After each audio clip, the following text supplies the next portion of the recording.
All right, so first thing you want to do is make sure your BIOS is updated. You can see here I'm on F39J.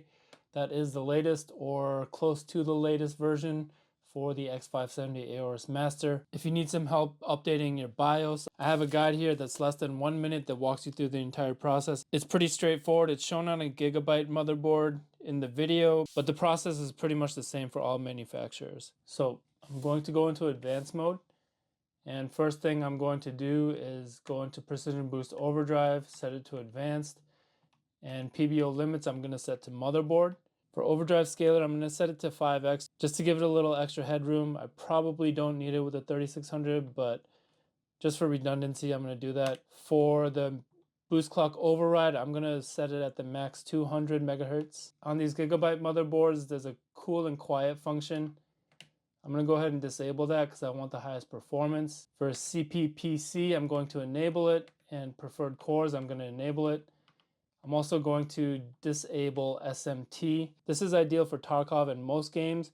Some games will benefit with it being on, so just be aware, depending on the games you play, it might be beneficial to leave it on, but most games are going to benefit from it being off. I prefer to leave it off here. So I'm going to go ahead and enable my XMP profile. These sticks are rated at 3600 CL16. For AM4 chips, you want to sync your memory clock, your unified memory controller clock, and your F clock at 1 to 1 to 1. DDR stands for dual data rate. That means the M clock is actually at 1800. So we're going to set the F clock at 1800 to sync it. For the U clock, we're going to make sure U clock equals M clock. So now all of our clocks are synced up. Next, we're going to go into I/O ports and we're going to enable 4G decoding and resizable bar support.